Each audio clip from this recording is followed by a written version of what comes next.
Assalamualaikum warahmatullahi wabarakatuh. Innal hamdalillah salatan wassalaman ala Rasulillah amma ba'd. Ananda sekalian, alhamdulillah rabbil alamin, pagi ini kita bisa berjumpa kembali dalam pelajaran akidah akhlak. Pada waktu yang lalu, Bapak sudah menyampaikan kisi-kisi materi yang harus kalian kuasai untuk semester ini. Nah, hari ini kita akan mulai belajar materi pembelajaran yang pertama, yaitu tentang iman kepada hari akhir. Next. Anda sekalian, pertama kita akan bicara tentang apa yang dimaksud dengan hari akhir itu. Nah, peristiwa hari akhir ini kalau di dalam Al-Quran sering diistilahkan dengan al-yaumul akhir. Nah, makna dari hari akhir atau al-yaumul akhir ini dapat difahami dalam dua pengertian. Next. Pengertian yang pertama, hari akhir adalah hari kiamat. Jadi yang dimaksud hari akhir itu adalah hari kiamat. Ini pengertian pertama, yaitu hari yang paling akhir dalam hidup dan kehidupan makhluk di dunia ini, di mana hari itu seluruh alam semesta dihancurkan, seluruh makhluk seperti manusia, malaikat, jin, dan hewan semuanya dimatikan oleh Allah SWT. Jadi pengertian pertama, hari akhir adalah hari kiamat. Nah, kemudian pengertian yang kedua, next. Yang dimaksud dengan hari akhir adalah alam akhirat. Jadi kalau tadi pertama hari akhir dipahami sebagai hari kiamat, yang kedua hari akhir dipahami sebagai alam akhirat, yaitu terjadinya kehidupan yang kekal setelah kehidupan di dunia ini berakhir dengan rangkaian peristiwa di dalamnya yang meliputi ada kehancuran alam semesta hari kiamat, kebangkitan manusia dari kuburnya, yaumul ba'ats, dikumpulkannya seluruh manusia di padang mahsyar, yaumul hasr, perhitungan seluruh amal perbuatan manusia di dunia, yaumul hisab, penimbangan seluruh amal manusia untuk mengetahui perbandingan antara amal baik dan amal buruk atau wazan, kemudian pembalasan dengan surga dan neraka. Di seluruh rangkaian ini, ya, seluruh rangkaian fase-fase ini semua dipahami sebagai alam akhirat. Yang itu adalah juga sebagai pemahaman kita terhadap hari akhir. Jadi pengertian pertama hari akhir adalah hari kiamat. Pemahaman yang kedua hari akhir adalah alam akhirat yang meliputi seluruh yang kita sampaikan tadi. Jadi itu pengertian dari hari akhir. Jadi ada dua pengertian. Next. Nah, Anda sekalian, kita akan bicara tentang mengimani hari akhir ini.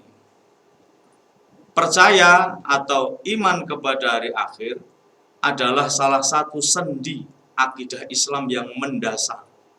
Kalau Anda perhatikan, kalau di dalam ayat Al-Quran itu ada perintah atau ada bicara tentang hari akhir, baik di Al-Quran maupun hadis, itu ketika menyebut kata iman kepada Allah, itu hampir selalu diikuti dengan dan hari akhir.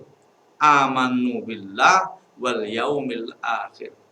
Misalnya ada kalau dalam Quran, kalau dalam hadis, misalnya ada hadis, wa man kana yu'minu billahi wal yaumil akhir. Jadi ketika bicara tentang iman kepada Allah, itu selalu diikuti dengan iman kepada hari akhir. Ini apa artinya? Anda sekalian, ini maksudnya adalah keimanan seseorang kepada Allah Subhanahu wa taala, Sang Pencipta, itu akan melahirkan kesadaran.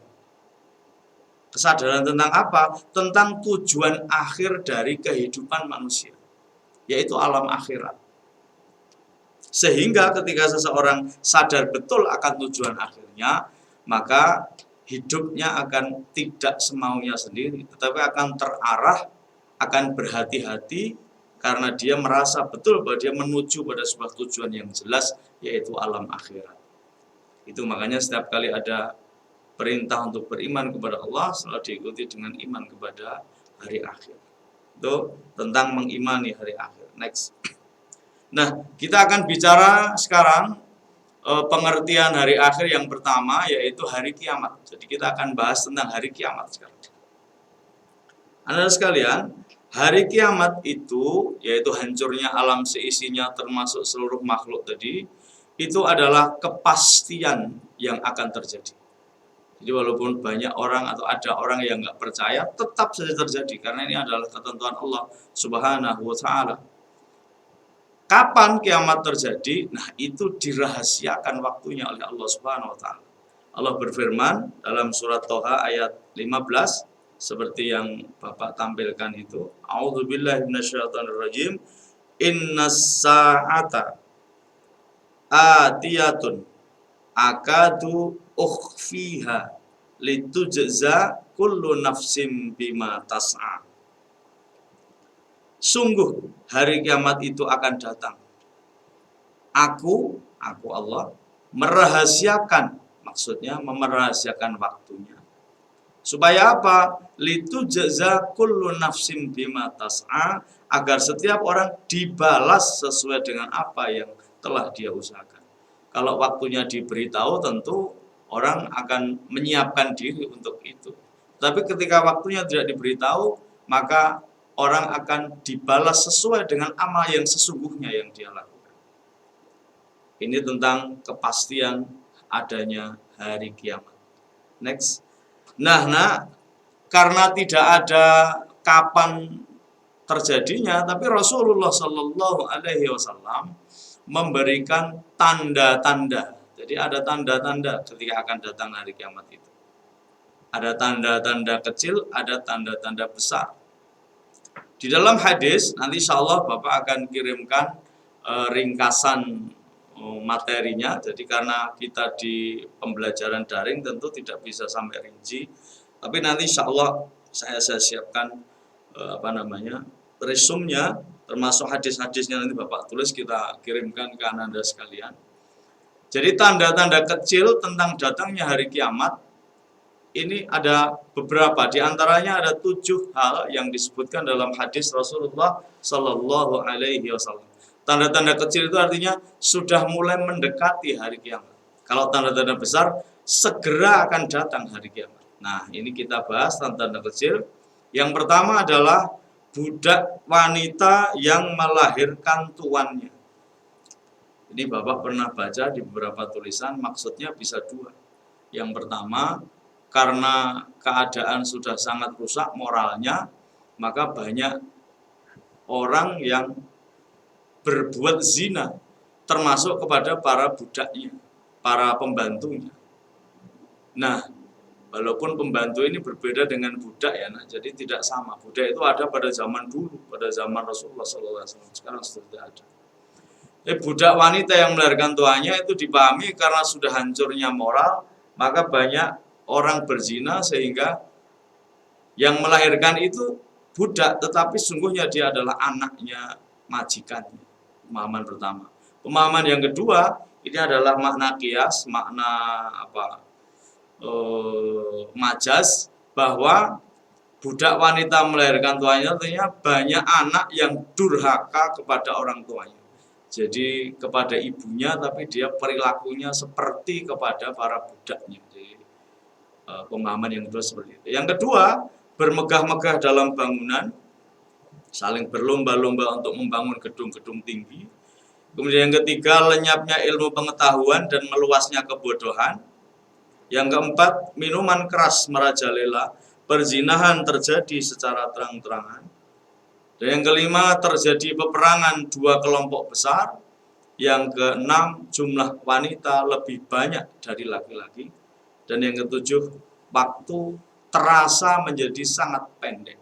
Ini tanda-tanda kecil dari akan datangnya hari kiamat. Adapun tanda-tanda besar yang disebutkan dalam hadis Rasulullah SAW riwayat Imam Muslim itu ada 8. Yang pertama, munculnya asap atau ad-duhan disebut dalam hadis itu. Yang kedua, munculnya dajjal. Yang ketiga, keluarnya binatang, dabbah, binatang aneh. Yang keempat, matahari terbit dari tempat tenggelamnya. Yang kelima, turunnya Isa bin Maryam alaihis salam. Dan yang keenam, munculnya Ya'juj dan Ma'juj. Yang ketujuh, 3 kali gerhana. Sekali di timur, sekali di barat, dan sekali di semenanjung Arabia. Nah, yang kedelapan, api yang keluar dari arah negara zaman. Coba nanti Anda sekalian cari tentang yang belum paham di situ, misalnya tentang Dajjal, Ya'juj dan Ma'juj, coba kalian cari, kalian browsing atau lihat-lihat di buku-buku apa yang dimaksud itu silahkan untuk memperdalam, karena Bapak tidak mungkin menjelaskan satu-satu karena waktu. Kemudian Anda sekalian, itu tadi hari akhir dengan pengertian hari kiamat. Nah sekarang hari akhir dengan pengertian alam akhirat. Tadi di awal kan Bapak sampaikan next bahwa ada 2 pengertian hari akhir. Pertama, hari akhir is hari kiamat. Yang kedua, hari akhir sebagai alam akhirat. Maksud alam akhirat ini adalah bahwa nanti kehidupan di dunia ini setelah berakhir semuanya, maka akan Allah menciptakan satu alam baru, namanya alam akhirat. Kehidupan di alam akhirat ini sifatnya kekal. Namun, kehidupan di alam akhirat ini melalui beberapa fase. Jadi ada proses menuju ke sana itu. Ada fase-fase, ada tahapan-tahapan yang pasti akan dilalui oleh umat manusia semuanya. Apa itu? Next. Ada 6 fasenya. Yang pertama adalah alam kubur, yang kedua alam atau yaumul qiyamah atau hari kiamat. Yang ketiga adalah hari kebangkitan atau yaumul ba'ts.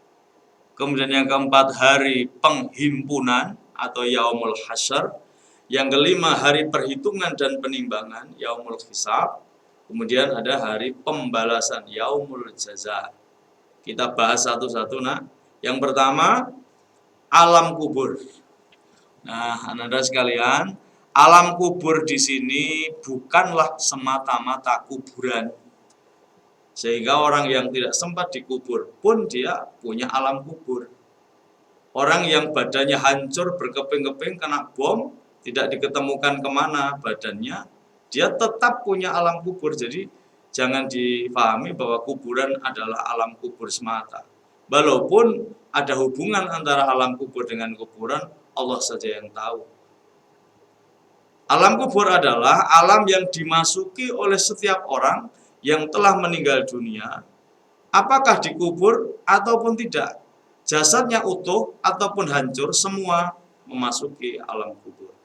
Nah, alam kubur tersebut juga disebut dengan alam barzah. Alam barzah itu artinya batas antara 2 hal. Jadi barzah itu maknanya batas antara 2 hal. Nah, dalam hal ini alam barzah adalah batas antara alam dunia dan alam akhirat. Jadi alam barzah atau alam kubur itu sudah bukan lagi alam dunia, tapi belum masuk alam akhirat. Jadi dia alam, bisa dikatakan transit. Jadi alam pembatas antara dunia dan akhirat. Nah, di alam kubur ini, seluruh manusia termasuk kita nantinya ini akan ditanya oleh malaikat yang kita kenal namanya Mungkar dan Nakir. Apabila manusia dapat menjawab pertanyaan dari Mungkar Nakir, maka dia akan mendapat nikmat kubur. Akidah kita seperti itu. Apabila tidak dapat menjawab, dia akan mendapat siksa kubur. Itu terus berlangsung sampai kapan? Sampai datangnya fase kedua, yaitu hari kiamat. Next. Nah, hari kiamat yaitu saat kehancuran alam semesta beserta isinya, yaitu berakhirnya hidup dan kehidupan di alam dunia. Kalau kalian mau lebih dalam, silahkan dilihat di Quran surat Az-Zumar ayat 68, Quran surat Al-Zalzalah ayat 99, Quran surat Al-Qari'ah ayat 1 sampai 5, maaf, Al-Zalzalah tadi 1 sampai 3 ayatnya. Dicek tuh di sana. Sebaiknya kalian punya aplikasi Al-Qur'anul Karim dalam Android kalian, sehingga dimanapun, kapanpun kalian bisa membuka kitab suci Al-Quran. Kalau yang belum punya, download di Play Store tuh, tentang apa? Al-Quranul Karim. Berikutnya nak, yang setelah hari kiamat, maka kemudian pada tiupan sangkakala yang kedua, jadi hari kiamat itu pertama malaikat Israfil, itu meniup trompet. Itu di surat Az-Zumar ayat 68 itu disebutkan. Ketika tiupan pertama, hancurlah seluruh alam seisinya, termasuk manusia. Nah, setelah semua hancur, Allah memerintahkan untuk meniup trompet yang kedua. Maka setelah trompet yang kedua ditiup, maka bangkitlah semua manusia dari kuburnya. Adapun tentang kebangkitan manusia dari kuburnya, itu bisa dilihat tuh di surat Al-Hajj, surat Al-Qiyamah, semuanya di situ. Bagi Allah sangat mudah untuk melakukan itu, karena yang tadinya tidak ada saja bisa jadi ada, apalagi yang tadinya ada kemudian dihidupkan kembali, sangat mudah bagi Allah SWT. Tapi orang-orang kafir, orang-orang munafik itu biasa kemudian dia mengejek, masa orang sudah mati, sudah hancur ribuan tahun bisa bangkit kembali. Dia tidak berpikir bagaimana kejadian dirinya. Dia dulu juga tidak ada. Kenapa kemudian bisa ada dan sebagainya. Maka bagi Allah bukan hal yang mustahil. Allah sangat kuasa untuk membangkitkan manusia dari kuburnya. Setelah manusia bangkit dari kuburnya, semuanya lalu dihimpun di padang mahsyar, atau hari itu disebut Yaumul Hasyr. Untuk apa? Untuk menunggu dihisab, diperhitungkan amalnya. Nah, peristiwa ini kalian bisa lihat informasinya dalam salah satu ayat Quran surat Al-An'am ayat 22. Silahkan dicek. Berikutnya, next, hari perhitungan atau Yaumul Hisab. Jadi setelah mereka berkumpul di padang mahsyar, kemudian mereka dihisab, dihitung, ditimbang amalnya. Jadi di situ juga disebut Yaumul Hisab, juga Yaumul Mizan, hari penimbangan. Jadi setelah dihitung dengan teliti lalu ditimbang lebih berat mana antara amal buruk dengan amal baiknya.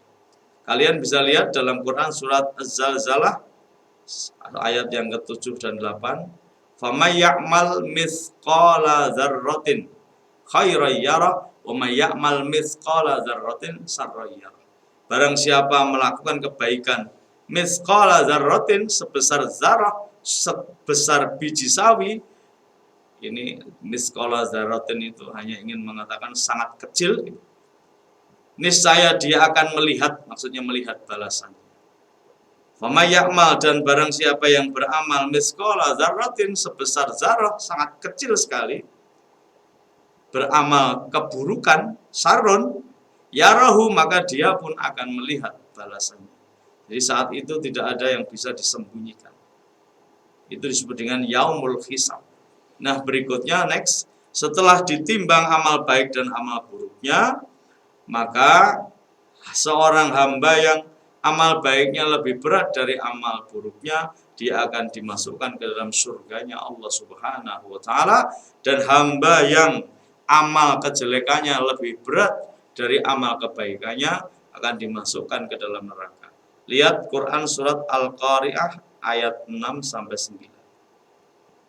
Yang artinya, dan adapun orang-orang yang berat timbangan kebaikannya, maka dia berada dalam kehidupan yang memuaskan. Dan adapun orang-orang yang ringan timbangan kebaikannya, maka tempat kembalinya adalah neraka hawiyah. Nah, apakah di surga, di neraka ini kekal? Ya, semuanya kekal selama-lamanya, kecuali, ada kecuali, bagi orang-orang yang memiliki iman, next, Orang yang memiliki iman di dalam hatinya, dia tidak kekal di neraka. Jadi orang yang ada iman di dalam hatinya, sekecil apapun, ya, bahkan dalam hadis disebut sebiji sawi, dia tidak kekal di neraka. Rasulullah bersabda, ahli surga akan masuk surga, ahli neraka akan masuk neraka. Kemudian Allah Subhanahu wa taala berfirman, keluarkanlah dari neraka itu siapa saja yang dalam hatinya ada keimanan walaupun sebesar biji sawi. Artinya orang yang masih ada iman dalam hatinya, dia tidak kekal di neraka, dibakar dulu dosa-dosanya, dipertanggungjawabkan dulu kesalahannya, setelah itu kemudian Allah berkenan untuk mengeluarkan dia dari neraka, dipindah ke surga. Tapi tentu kita semua tidak berharap bahwa nanti kita mampir ke neraka dulu.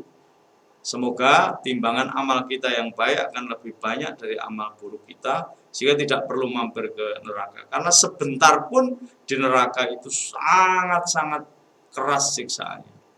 Apalagi menurut informasi hadis bahwa waktu di alam akhirat itu ukuran waktunya jauh lebih panjang daripada di dunia. Nah, anak-anak sekalian, sampai di sini dulu untuk hari ini. Nanti tolong kalian Bapak beri tugas ya, mudah saja sambil kalian bisa kerjakan di mana-mana cari informasi. Tolong kalian cari nama-nama surga dan nama-nama neraka. Jadi kalian bisa cari di mana untuk bicara, untuk mengumpul tugas. Nanti dikirim saja lewat WA ke Bapak, kirim ke saya, dan kalian syukur bisa menjelaskan nama-nama surga itu, ini maknanya begini dan seterusnya. Silakan dicari, semoga dimudahkan oleh Allah Subhanahu wa taala. Demikianlah untuk pelajaran hari ini. Insya Allah besok kita lanjutkan. Selamat belajar, selamat beraktivitas. Semoga Allah Ta'ala memberikan kesehatan bagi kita semua, umur panjang, barokah, manfaat dunia akhirat. Demikian, wabillahi taufiq wal hidayah. Wassalamualaikum warahmatullahi wabarakatuh.